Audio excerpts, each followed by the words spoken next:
Bom dia, meu nome é Marcelo Leal, sou professor de informática do CEP. Estou aqui para resolver algumas questões do concurso do Ministério Público do Estado do Espírito Santo.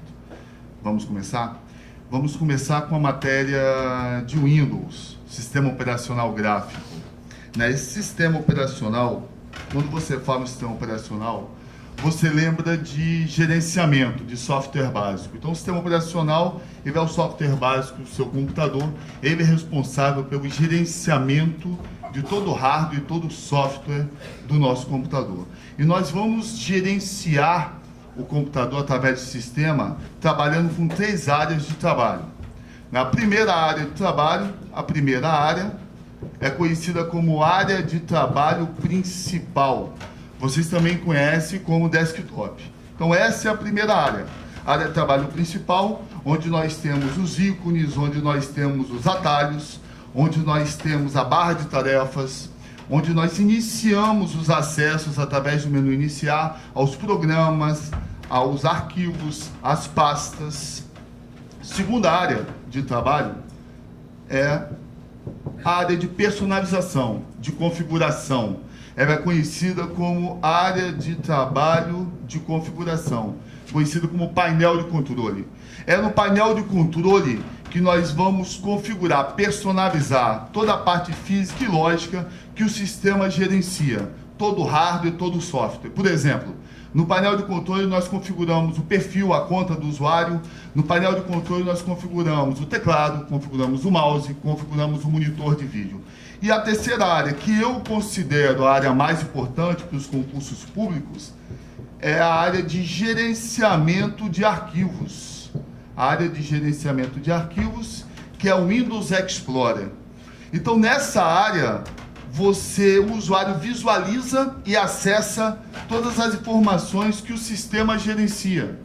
Então, todas as informações que o sistema gerencia serão visualizadas e acessadas pelo usuário, por vocês. O que nós temos nessa área? Nós temos pastas, arquivos e unidades.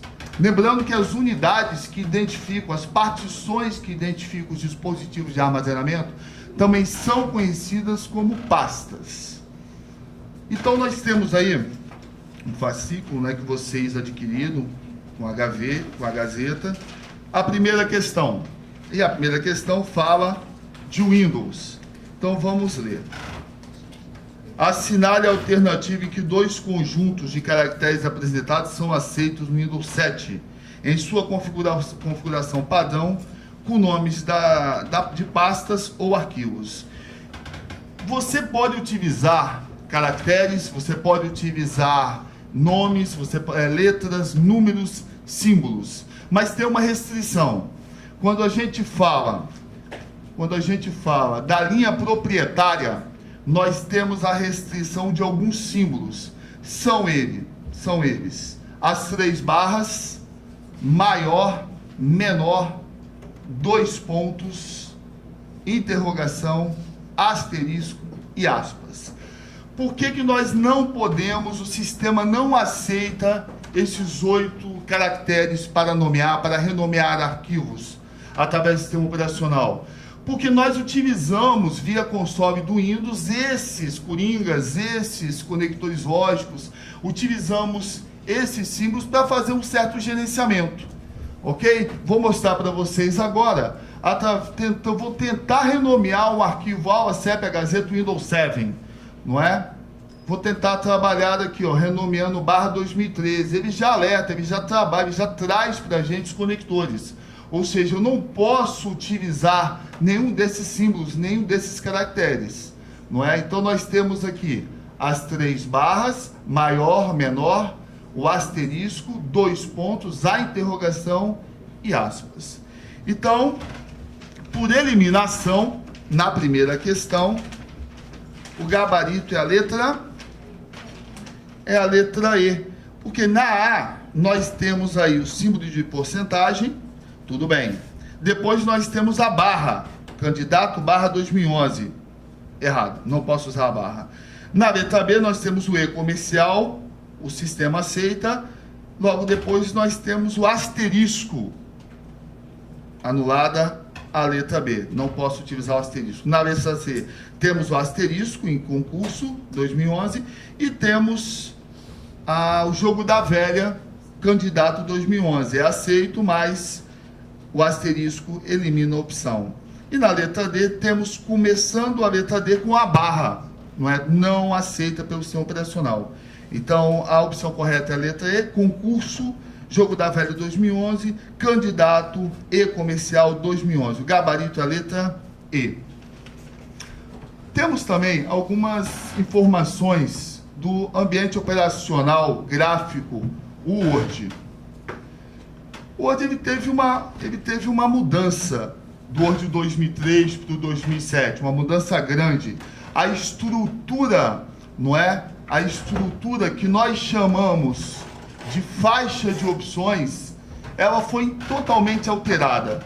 Então, no Word 2003 você tinha muitos menus, Para acessar os comandos, os ícones, você acessava essa estrutura de menus. Hoje, você tem a faixa de opções,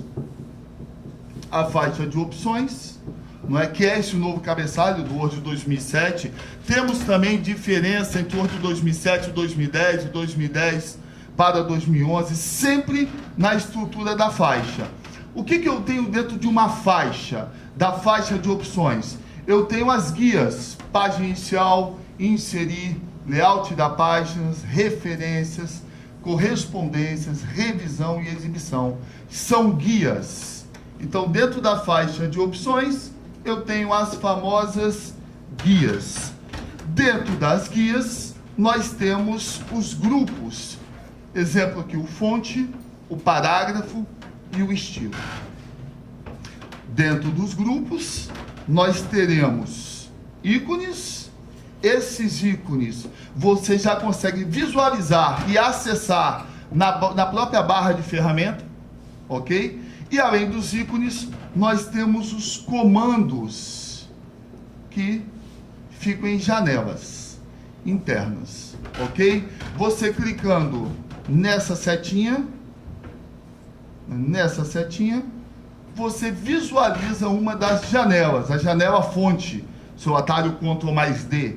Então aqui eu consigo visualizar e acessar os comandos, consigo configurar uma parte dessas informações. Então foi essa a mudança. Essa foi a mudança, estrutural.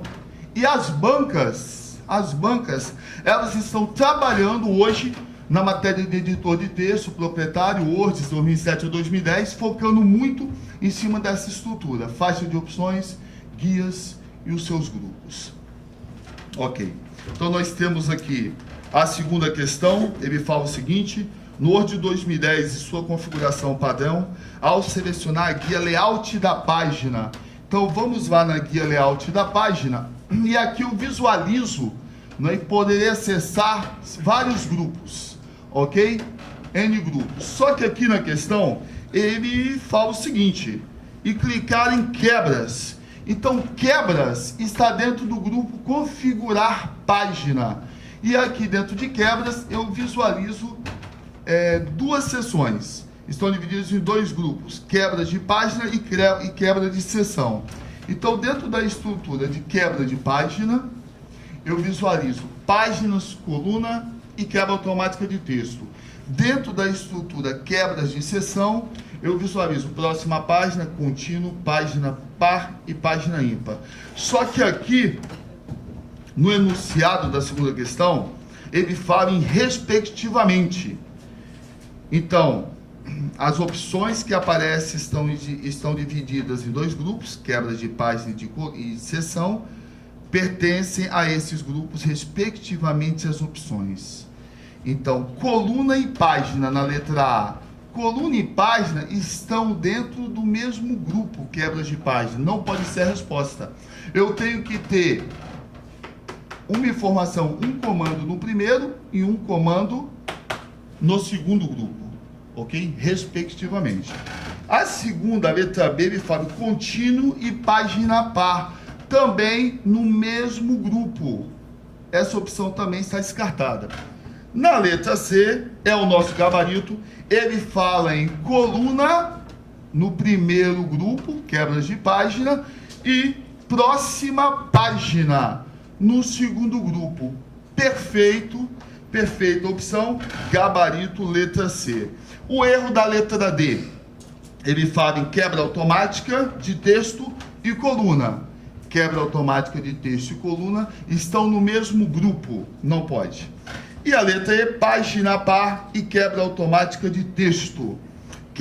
Primeiro ele trabalhou a página par, depois quebra automática de texto. Apesar de estar em grupos diferentes, que é o correto, temos que lembrar da palavra respectivamente. Primeiro o comando de quebras de página, depois, na sequência, o comando de quebras de seção.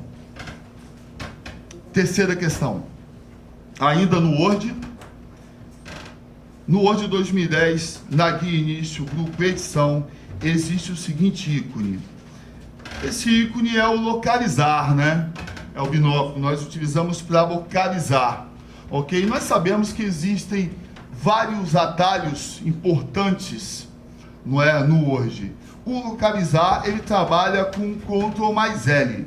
É um atalho importante, é um atalho que aparece muito nos concursos públicos. Mas temos que lembrar, não podemos esquecer, que hoje as principais bancas de concurso a nível do Brasil, elas estão trabalhando com os atalhos avançados. Não é? Para quem não sabe, existem os atalhos de primeira linha, que são os atalhos normais, Ctrl N negrito, Ctrl I itálico, Ctrl S sublinhar, Ctrl L localizar, Ctrl B salvar.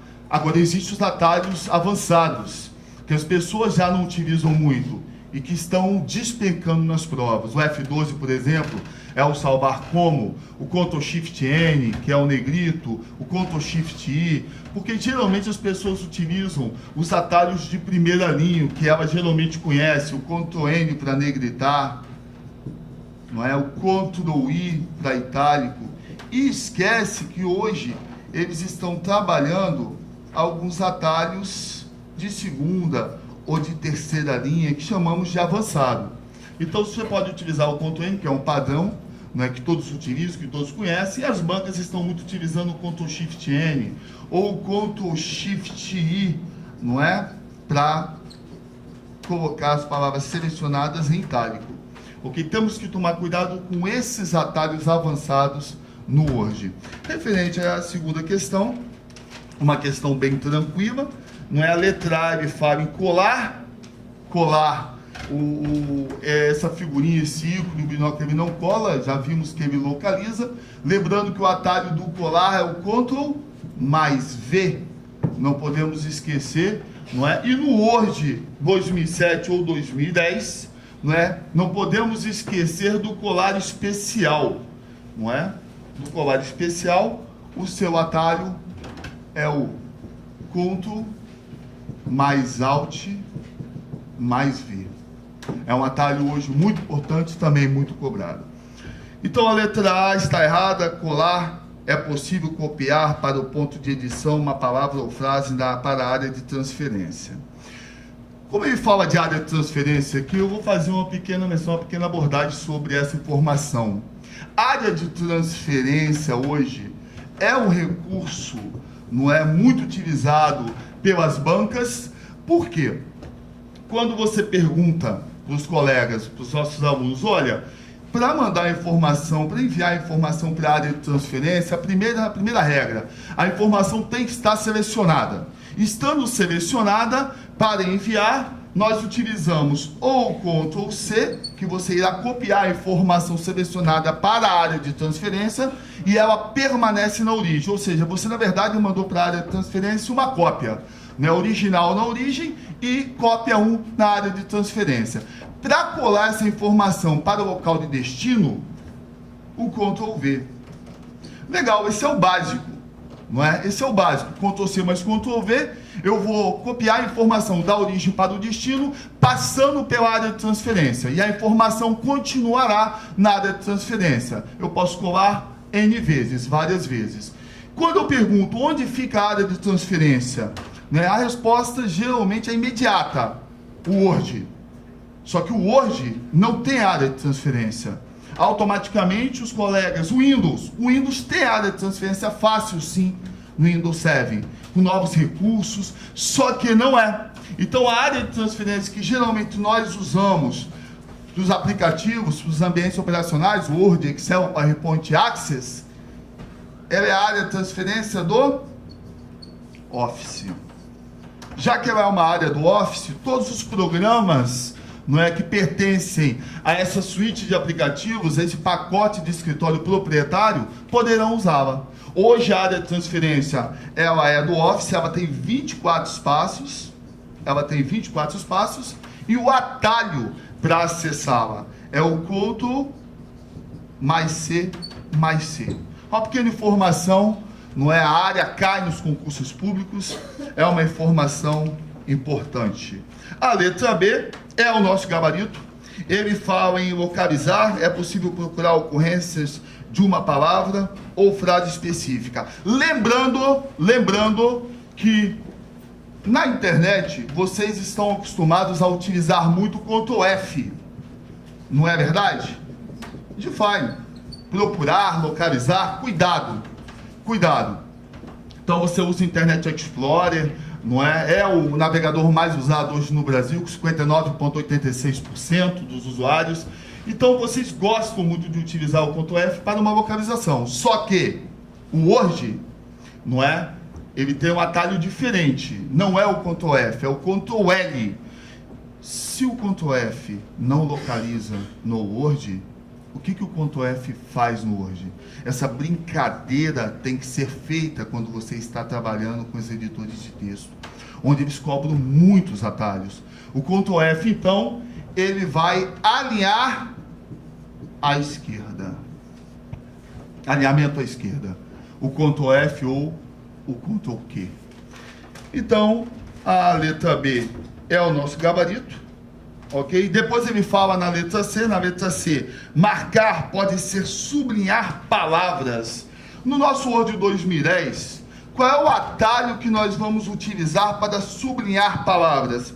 O atalho que todos conhecem, não é? O Ctrl mais S, ok? Só que esse atalho, Marcelo, hoje ele cai muito? Não, ficou um atalho básico.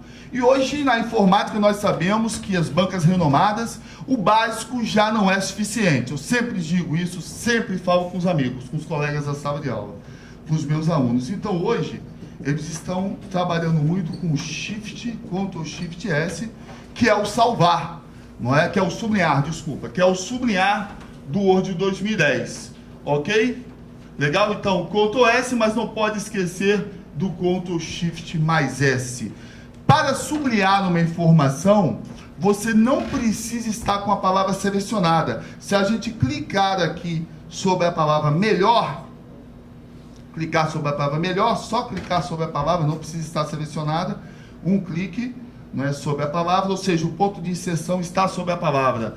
Qualquer formato que eu venha utilizar agora, ok? Ele será adicionado a essa palavra. Então, se eu clicar no sublinhar, né, no S do sublinhar, que fica dentro da caixa fonte, ok? Do negrito, que fica praticamente ao lado, você vai ver que esses formatos foram adicionados automaticamente sobre essa palavra. É um item, é uma questão muito abordada hoje nos concursos públicos, na parte de edição, ok? Do Word. Ordenar pode ser a letra D, ordenar pode ser colocar em ordem alfabética os elementos de uma tabela, não é? Então nós sabemos que aqui no grupo parágrafo nós temos o ícone, não é?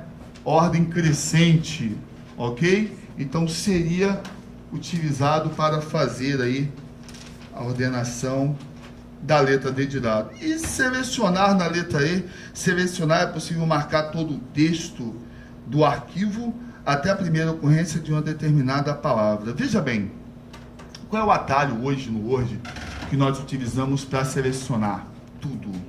Eu sempre digo o seguinte, não é? Quando você fala em selecionar tudo, você lembra logo do T de tudo. Então é o Ctrl mais T. Surge a dúvida. Qual dúvida? Não é? O Ctrl T seleciona todo o texto ou o Ctrl T seleciona todo o documento? Olha só. Se você me falar que Ctrl T seleciona todo o texto, eu vou ter que dizer para vocês que eu não vou poder ajudar no recurso na prova. Por quê? Porque o todo o texto não envolve figuras, não envolve tabelas, Não é verdade? Não envolve legendas, não envolve mapas e qualquer outra informação. Todo documento, você pega toda a informação, qualquer informação. Então, Ctrl mais T seleciona todo o documento. O texto é consequência. Fechando aí a matéria de Word, a segunda questão, não é? Vamos para o PowerPoint. PowerPoint é um apresentador gráfico, não é? Todos conhecem. Aqui nós temos a estrutura do PowerPoint 2010. Marcelo, o que ele geralmente trabalha no PowerPoint? Olha, um apresentador gráfico. Hoje, não é? Começou a ser cobrado nos concursos públicos. O MP veio, né, abordando muitas informações. E aí nós temos as principais guias. Eu sempre digo, o que é diferente? O que é diferente, eles vão trabalhar, né, nos programas. Como assim, Marcelo? O primeiro grupo, por exemplo, a área de transferência, ele é o mesmo grupo para o Word, para o Excel, para qualquer aplicativo da linha proprietária do Office, tá? Então, o que vem a ser diferente? Olha, uma informação importante, slides, o grupo slides, cai, ok? Cai muito, porque é um grupo específico, é um grupo só desse ambiente operacional, só desse aplicativo, ok? Então, geralmente as questões, elas são direcionadas para esse grupo. Quanto às guias, geralmente, design, transições, animações e apresentação de slides. São as guias mais abordadas, são as guias mais cobradas. Mas, Marcelo, hoje, além dessa estrutura, que na verdade está sendo cobrada por todas as bancas, essa nova estrutura, para todos os ambientes operacionais, o que eu tenho que saber especificamente do PowerPoint, além das guias, além desses novos grupos? Os atalhos, os principais atalhos do PowerPoint. E é o que essa questão, né, a nossa quarta questão fala o seguinte: no PowerPoint 2010, Português do Brasil, em sua configuração padrão, as teclas de atalho para iniciar a apresentação de slides a partir do slide atual. Temos que prestar atenção nisso, tá? Então nós temos aqui dois slides, CEP Concursos e Marcelo Leal, tá? Então a letra A, ele fala do Shift mais F7. Esse atalho não tem aplicação no PowerPoint 2010. Nenhuma aplicação, ok? Então a letra A está eliminada. Depois nós temos a letra B, que é o gabarito. Temos a letra C, que é o Ctrl Q. O que o Ctrl Q faz no Word? Aquilo que eu disse, eu já falei, não é? É a mesma coisa que ele faz no Word, ele vai fazer no Excel, ele vai fazer no PowerPoint. Alinhamento à esquerda. Vamos ver como que nós trabalhamos com Ctrl Q, olha. Ele estava centralizado, a informação, e já alinhamos à esquerda. Então, o alinhamento à esquerda, na nova estrutura, Ctrl Q ou Ctrl F. Isso para qualquer ambiente da linha proprietária, ou seja, do nosso pacote Office. Logo depois, nós temos o Ctrl U. O Ctrl U faz o quê? Ele abre uma caixa de diálogo, conhecida como localizar e substituir. Então, essa caixa está aqui, ok? Eu tenho estudo, posso localizar, posso substituir as informações. Não é a nossa resposta, a letra D também está errada. E a letra E, né, voltando aqui para a CEP Concursos, vamos dar um clique aqui, né, sobre a informação. Vamos utilizar o Ctrl E. O Ctrl E, ele centraliza, não é, o nosso conteúdo. Então, aproveitando aqui, então, repetindo, revisando, alinhamento à esquerda, ou você utiliza o Ctrl F, ou você utiliza o Ctrl Q. Na centralização, você vai utilizar o Ctrl E, e no alinhamento à direita, você vai utilizar o famoso Ctrl G. Não é? São os principais atalhos para alinhamento. Então, nós temos o alinhamento à esquerda, Ctrl F ou Ctrl Q, temos a centralização, o Ctrl E, e temos o alinhamento à direita, o Ctrl G. Quando você fala de alinhamento, de espaçamento, de recuo, ou seja, de parágrafo, os principais atalhos são esses quatro. Ctrl F ou Ctrl Q alinhando à esquerda, Ctrl E centralizando e Ctrl G fazendo o alinhamento à direita. O gabarito é a letra B, Shift mais F5, vocês percebem o quê? Vamos clicar aqui no segundo slide, Marcelo Leal. Então, clicando no segundo slide, você vai perceber que o Shift mais F5, ele chama o slide atual. E eu estou no segundo slide. Vamos utilizar o atalho Shift mais F5, que é a resposta, não é, da nossa quarta questão. Vamos sair agora, dando S, que a gente sai, e vamos agora utilizar o atalho F5. F5. O que você percebeu? Você percebeu que apesar de estar selecionado o segundo slide, né, Marcelo Leal, quando eu utilizei o F5, ele já trouxe o primeiro. Então, o F5, ele pega o primeiro slide, não importa se você tenha 20, 30 ou 40, ele vai trazer para vocês o primeiro slide. E o Shift mais F5, ele traz o atual, o slide selecionado. Por isso que na quarta questão, o gabarito é a letra B de bola. Como eu disse para vocês, hoje no PowerPoint, como no Word, como no Excel, como no Access, temos os principais atalhos, como no Excel os principais formatos. Agora, eles também gostam muito dessa nova estrutura, que é a realidade da quinta questão do nosso fascículo da Gazeta. Então, o PowerPoint 2010 armazena todas as informações sobre o tema, os layouts de slide de uma apresentação, inclusive o plano de fundo, a cor, as fontes, os efeitos, os tamanhos de espaços reservados e o seu posicionamento. Veja bem, vamos apagar aqui rapidinho. Como eu disse, você tem como visualizar essas informações na nossa guia design. Então, tudo que ele pediu no enunciado, você pode perceber: plano de fundo, cores, fontes, efeitos, posicionamento dos temas, não é? Isso é um design. Só que não é a nossa resposta. Não é a nossa resposta, não é? A nossa resposta é slide mestre, não é? Então, vamos em exibição. Em exibição, olha, modos de exibição mestre, temos slide mestre. Clicando nele, nós vamos acessar e vamos visualizar plano de fundo, cores, fontes, efeitos, é a nossa opção. Lembrando que além do slide mestre, temos o folheto mestre. São duas informações muito cobradas nos concursos quando falamos de PowerPoint. Sempre o slide mestre e o folheto mestre. Os principais atalhos muito cobrados e as guias que são diferentes. Hoje passaram a ser referência para esses ambientes operacionais, ok? Fechando aí as questões de PowerPoint, temos agora as de Excel, um ambiente operacional que vocês dominam, sabem tudo de Excel.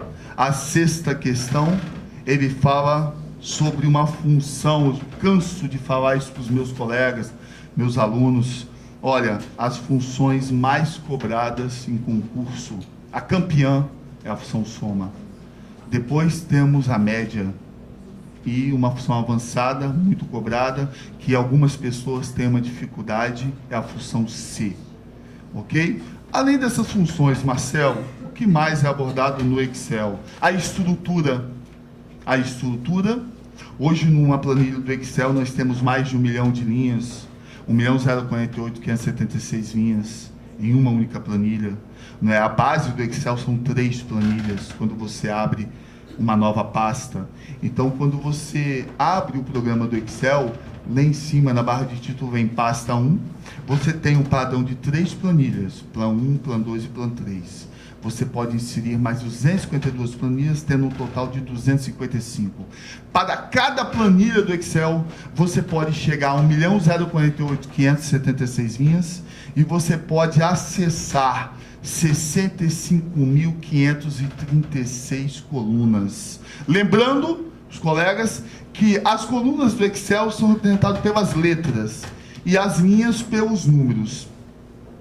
As colunas, ela começa em A e fecha em XFD, né? Então, as colunas, vou apagar isso aqui, colegas, as colunas do Excel 2010, não é? Elas começam na coluna A e vão até XFD. As colunas são representadas pelas letras. As linhas são representadas pelos números e vão da primeira linha até a última, 1.048.576. Realmente é uma estrutura muito grande. Você tem 65.536 colunas, 1.048.576 linhas. Se você for multiplicar o número de colunas pelo total de linhas, você vai achar o número das células de uma planilha, que passam de 68 bilhões. Lembrando que a menor informação física de uma planilha é a célula. Ok? Perfeito. Então, vamos clicar aqui no A4, na nossa célula, no nosso espaço, e aí vamos visualizar, não é? Vamos visualizar a nossa função. E é uma função C. Então ele fala o seguinte na nossa sexta questão: assinale a alternativa que apresenta o valor numérico obtido na célula B4 da planilha mostrada na figura a seguir, que está sendo elaborada com o auxílio do programa Excel 2010, em sua configuração padrão, sabendo que a expressão matemática igual C, não é? B2 maior que A3, ponto e vírgula, maior que B1 até B3, ponto e vírgula 1, fechando parênteses, ponto e vírgula, menor que A1 até A3, ponto e vírgula 2. Marcelo, vamos explicar essa estrutura, como funciona a função C. Bem simples, bem simples. Primeira informação: se no corpo dessa função, exatamente entre os parênteses, olha, começo aqui, fecho aqui no final, se tiver algum argumento textual, como assim, Marcelo? Olha só, em uma planilha do Excel, em uma planilha eletrônica de cálculo, o que você pode ter?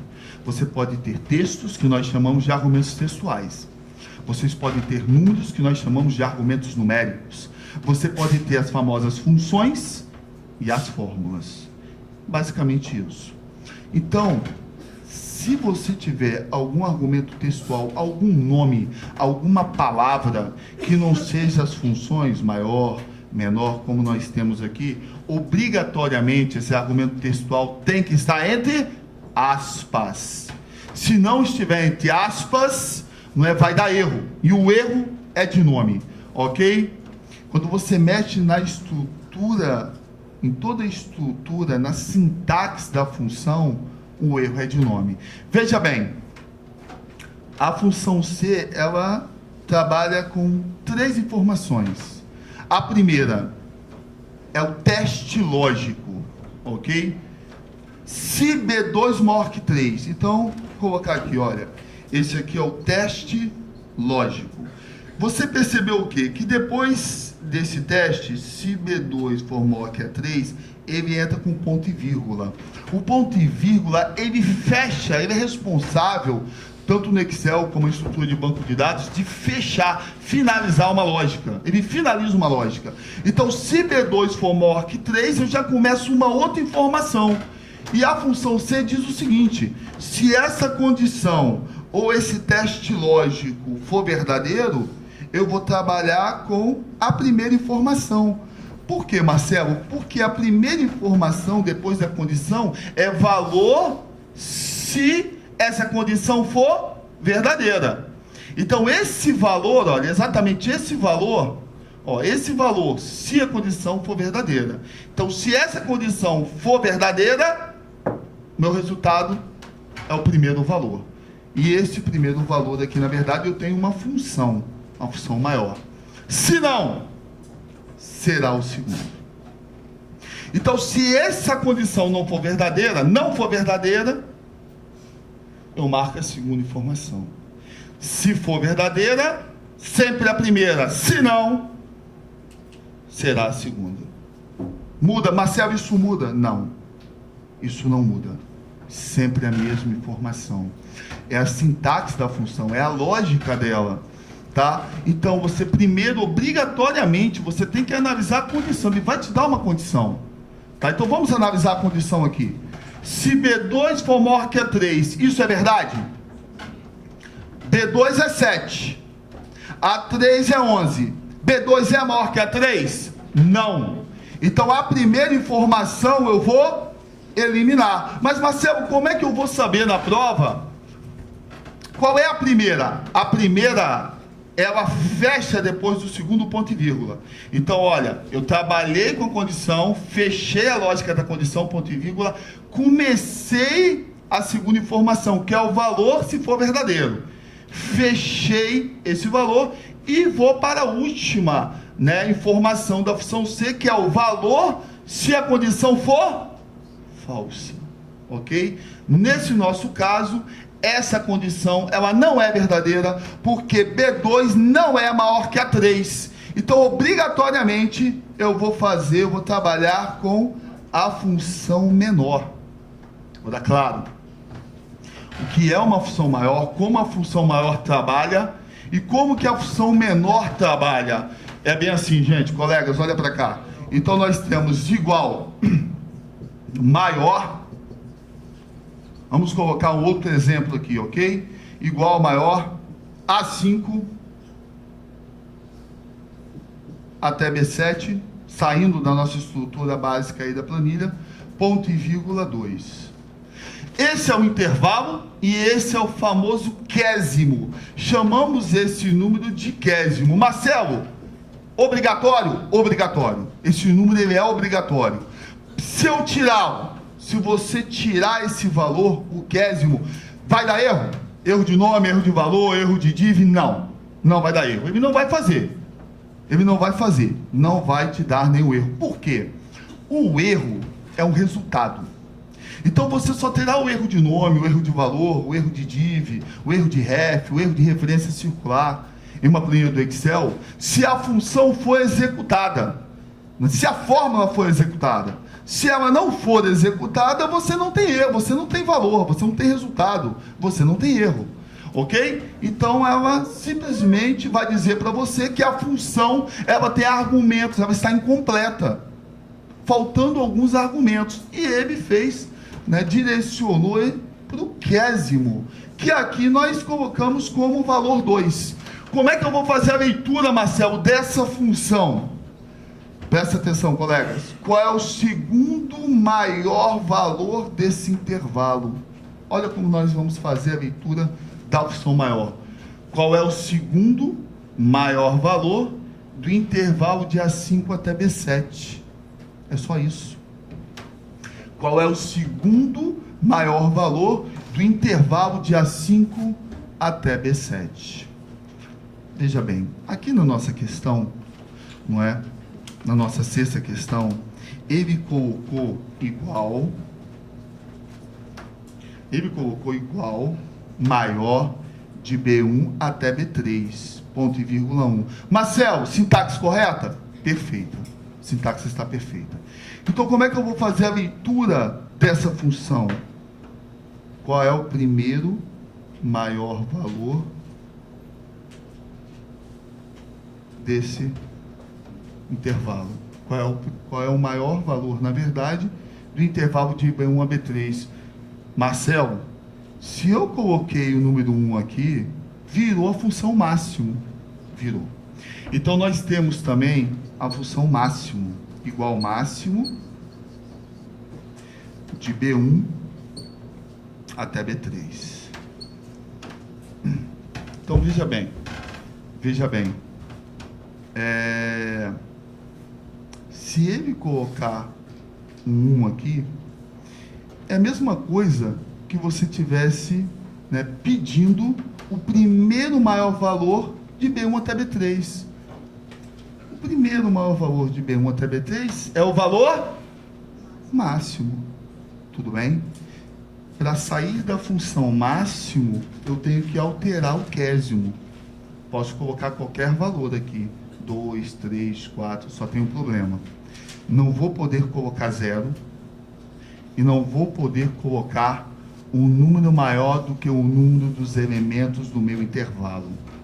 Ou seja, de B1 até B3 eu tenho 3 elementos. Nesse nosso exemplo, não vai poder ser 0 e não vai poder ser um número acima de 4.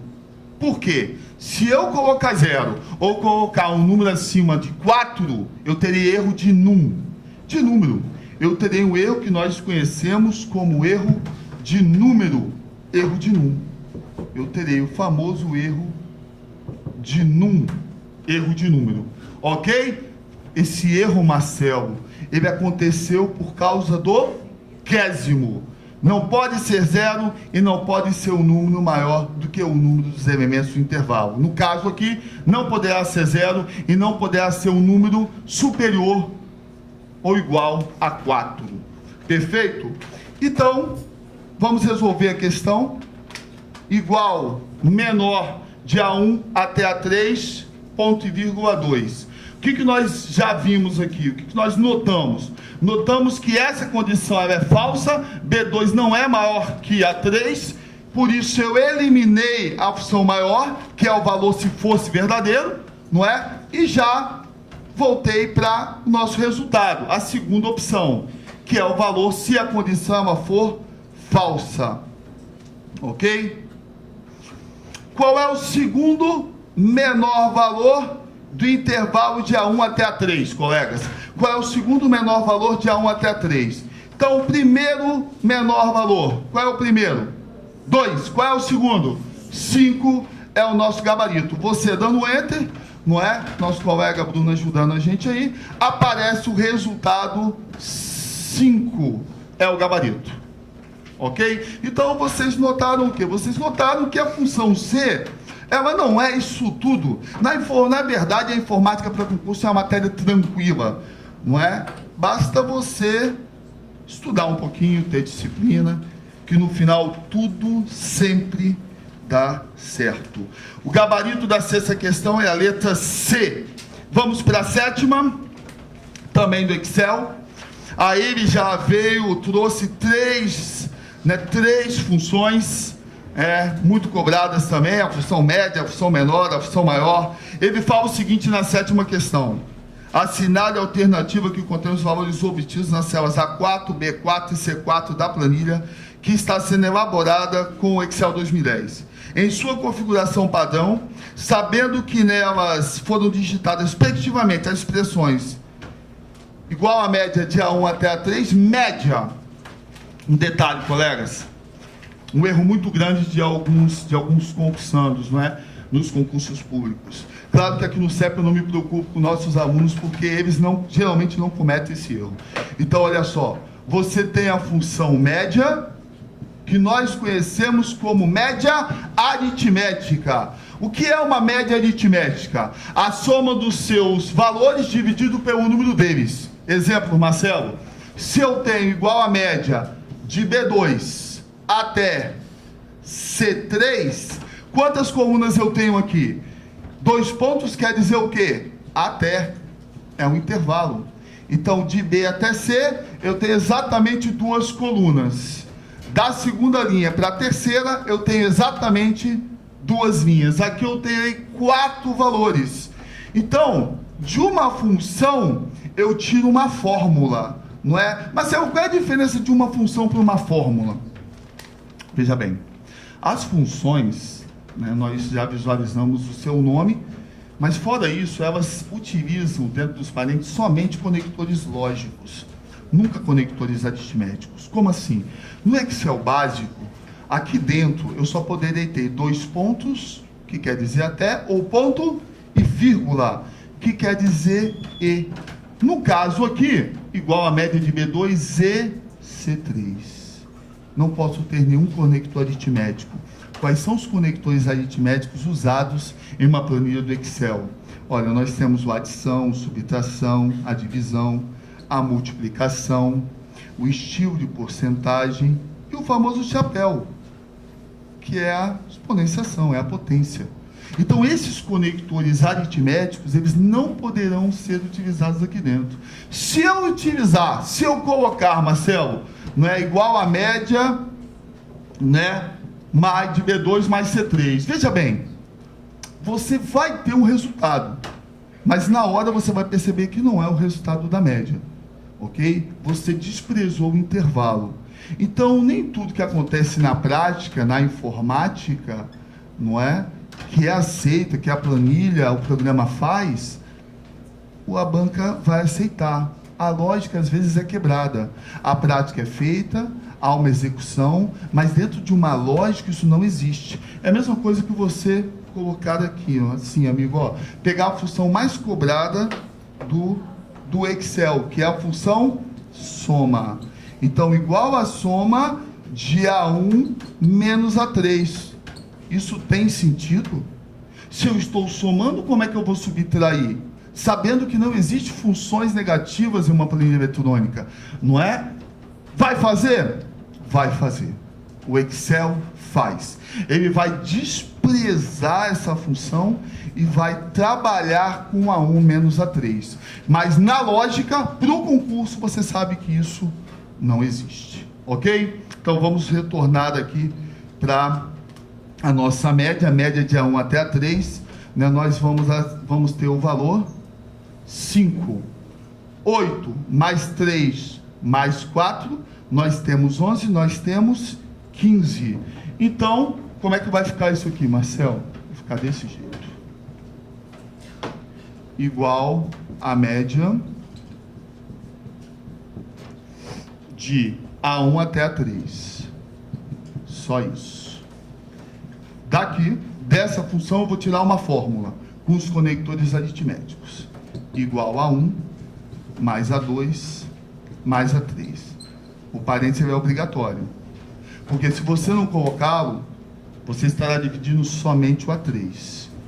Então, se eu tenho 3 valores, eu divido por 3. E agora eu entro na substituição. A1 vale 8, A2 vale 3, e A5, e A4, né, e A3 vale 4. Dividido por 3. Eu tenho 15, 15 por 3, eu acho a resposta da coluna A, 5. Mais um detalhe. Um pequeno detalhe. Média não é média. Cuidado com isso. Se ele falar em média, é mediana. Mediana. A mediana, ela trabalha com um conjunto de números. E geralmente o valor é o mesmo, não é? Então, quando você coloca uma média mediana, porque é através, em cima de um conjunto de números, partindo de um ponto central. Essa é a teoria da média. Essa é a teoria da média. Não é? Ele trabalha com um conjunto de números partindo de um ponto central. Ou seja, qual a diferença, Marcelo? A diferença que a mediana não trabalha com nomes. E na sua lógica, na sua teoria, não tem a teoria de média aritmética, que é a soma dos seus elementos dividido pelo número deles. Essa é a diferença. Então, média é mediana e média é a famosa média aritmética. Mais um detalhe. Marcelo, tirei o acento. O Excel não esquenta com isso. Tá? Se você colocar média com acento, ele faz. Se você colocar sem acento, ele vai fazer. E logo depois ele vai acertar a nossa distração, o nosso pequeno erro. Então, a letra A, não é? Que pede a informação de média, o valor é 5. Na letra B, ele fala, não é, da informação menor. Novamente, nós temos aqui, não é? Menor, cai muito essa função. Não tanto como soma, média e C, mas ela vem caindo demais. Então, novamente, não é, olhando para a sintaxe, a primeira informação que nós vamos analisar, perfeita sintaxe, igual menor, o intervalo e o quésimo, sem nenhum problema. Outro detalhe da sintaxe, o quésimo não pode ser 0, nem um número maior do que o número dos seus elementos. Realmente não é 0 e não é um número maior do que o número dos seus elementos. Agora podemos resolver a função. Então, qual é o segundo menor valor do intervalo de B1 até B3? Vamos analisar, então, na nossa coluna B. O primeiro valor, o primeiro menor é o 0. O segundo menor é 1. Dando Enter, nós vamos visualizar 1 como resposta correta. E agora, para finalizar a nossa questão, nós temos aí a C4, que trabalha uma função também que nós já conhecemos, a função maior, que tem a mesma sintaxe, não é? Será a mesma abordagem que nós fizemos com a menor. Primeiro, vamos olhar a sintaxe dessa função, sintaxe perfeita, igual ao maior, o intervalo e o quésimo, sem nenhum problema. Novamente, olhando para a sintaxe, o quésimo não é zero e não é um número maior do que o número dos seus elementos, número dos elementos do intervalo. Podemos resolver a questão. Então, qual é o terceiro maior valor de C1 até C3? Qual é o terceiro maior valor de C1 até C3? O primeiro é 7. O segundo, 6. O terceiro maior é o 2. Dando Enter, vamos visualizar o resultado. 2 está correto. O gabarito da nossa sétima questão é a letra C. 5 para a média, letra A. 1 para a função menor, letra B. E 2 para a função maior, letra C. Finalizamos aí, não é? Os programinhas, os ambientes operacionais, o Word, Excel, PowerPoint e também o Windows. Temos a oitava questão, muito importante, é a matéria de rede, não é? E aqui ele fala, né, da rede pública. Ele fala da internet. Oitava questão, ele diz o seguinte: assinale a alternativa que contém correta afirmação sobre serviços e recursos disponíveis a usuários da internet. Primeiro, a internet é uma rede pública.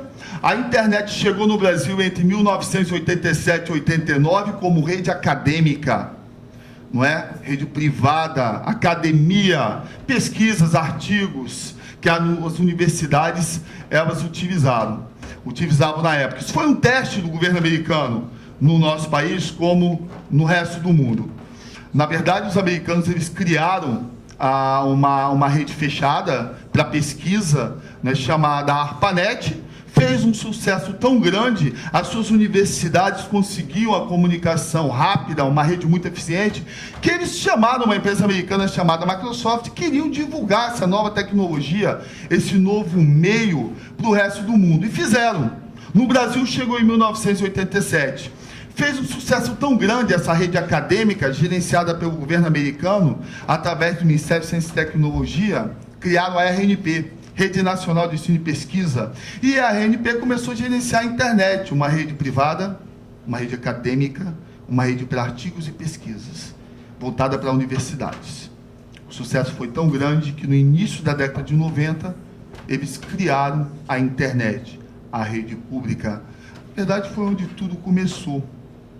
Qual é, Marcelo, hoje, dos concursos públicos, a informação mais importante abordando internet e rede? Sem dúvida, são os protocolos. Sem dúvida. Por que os protocolos? Olha só, o que você faz em uma rede pública? O que você faz em uma rede pública? Ah, Marcelo, eu envio mensagens, eu transfiro arquivos. Pois é, eu acesso páginas, sites e portais. Veja bem, você, para poder acessar páginas, sites e portais, você, para poder fazer transferência de arquivos, enviar e receber mensagens, e-mails, você precisa de protocolos. E esses protocolos, eles utilizam as famosas portas de acesso.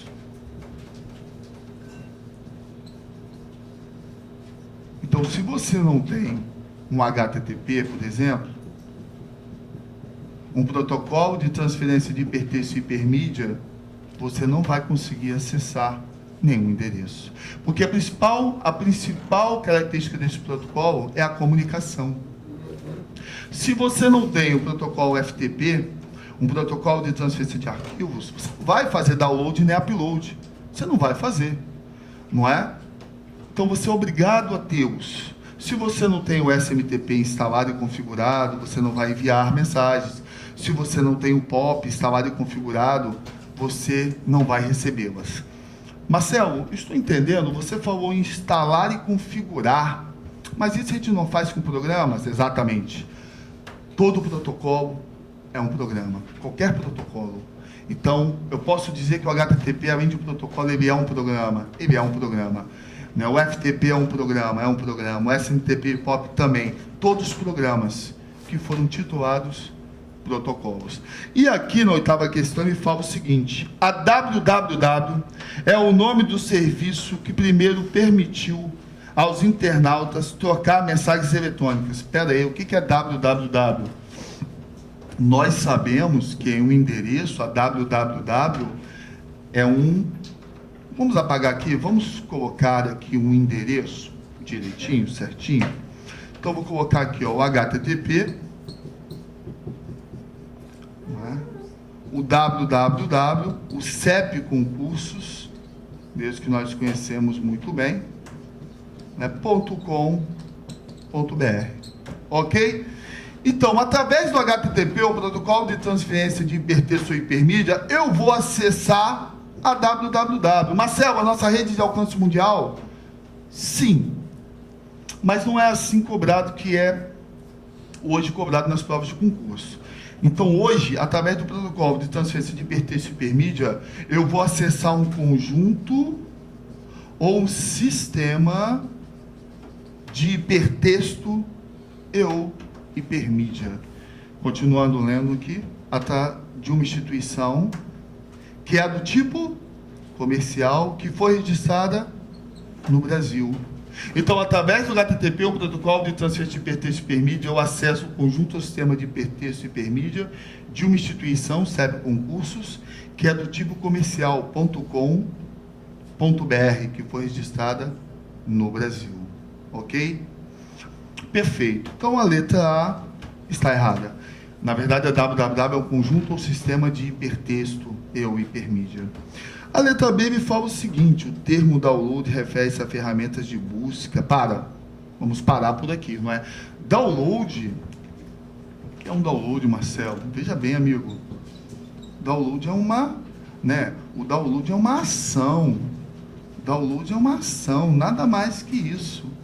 Download é uma ação de quê? De transferência de arquivos, não é? Então, eu vou buscar um recurso, eu vou buscar um arquivo, eu vou buscar uma prova na internet, em qualquer portal, e vou fazer um download, eu vou trazer, né, eu vou acessar o portal aí da banca do Ministério Público do Estado e vou baixar provas recentes, né, dos seus últimos concursos.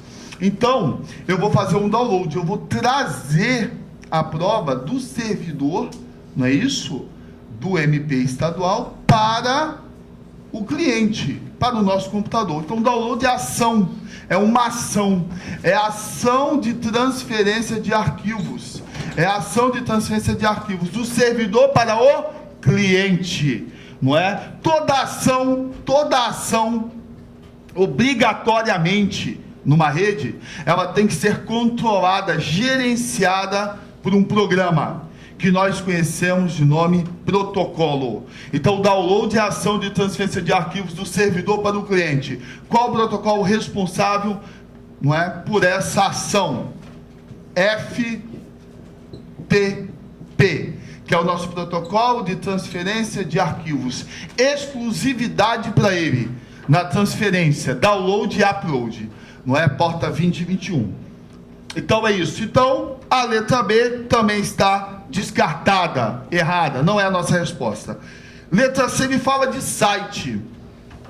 Quando você instala e configura um browser, um navegador, que seja o Internet Explorer, o mais usado no Brasil, que seja o Mozilla Firefox, não é, que só tem hoje 1,5% de usuários no nosso país, no Brasil, e que seja o Google Chrome, que está, não é, cada vez mais sendo utilizado por 9,5% de usuários. Nós acessamos páginas, sites e portais. Páginas é um conjunto de links. Página é um conjunto de links, hiperlinks. Através desses links e hiperlinks, nós acessamos outras páginas, outros sites, outros portais. E o que é um site? Um conjunto de páginas, duas ou mais páginas interligadas. O que é um portal? Um conjunto de sites. Então ele fala aqui na terceira opção, a letra C, site é a localidade da internet onde o spam. O que é uma spam? São mensagens indevidas, não é? São aqueles e-mails, aquelas mensagens que chegam na sua caixa postal, geralmente trazendo programas maliciosos, né, como vírus, worms, que são os vermes, os trojans, né, esses programas maliciosos para tentar danificar o nosso sistema, o nosso computador. Não é a resposta. Letra D, ele fala de URL, mas se a URL é uma linguagem, nem pensar. URL é, na verdade, esse endereço que eu acabei de utilizar aqui, ó, da http www.cepconcursos.com.br. É uma URL. Como assim, Marcel? Isso não é um domínio? Veja bem, quando você pega toda a informação, nós chamamos ela de URL. Né? Existe duas maneiras de você acessar uma página, um site, um portal, utilizando o endereço nominal, que nós chamamos de URL, ou utilizando os IPs, que são endereços que nós conhecemos como endereços físicos, numéricos, não é? Então, URL significa endereço localizador uniforme de recursos. É isso que significa URL, endereço localizador uniforme de recursos. Esse endereço, ele é um endereço nominal. O URL é o famoso endereço nominal, ok? E nós também temos os IPs correspondentes a esse endereço. Legal? Então, não é uma linguagem, mas é um exemplo de uma linguagem hoje utilizada na web, na internet pública. HTML, é claro. HTML, claro, HTML, nossa linguagem de marcação de hipertexto, não é? Uma linguagem muito utilizada na internet e nos concursos públicos. Perfeito? Então, vamos aqui fechando a nossa última questão, a oitava, a letra E, que é o nosso gabarito. Um hiperlink permite ao internauta migrar para uma outra página ou para outra posição do mesmo documento. Perfeito item, um link ou hiperlink, né? Você pode utilizá-lo tanto como texto, em uma imagem, em uma tabela, ok? É o nosso gabarito, a letra E. Agradeço a vocês, finalizando assim, não é, a matéria de informática, ok? Espero, não é, que tenha esclarecido, né, alguns pontos, e até a próxima. Um grande abraço, estarei à disposição para as dúvidas. Um abraço, até a próxima.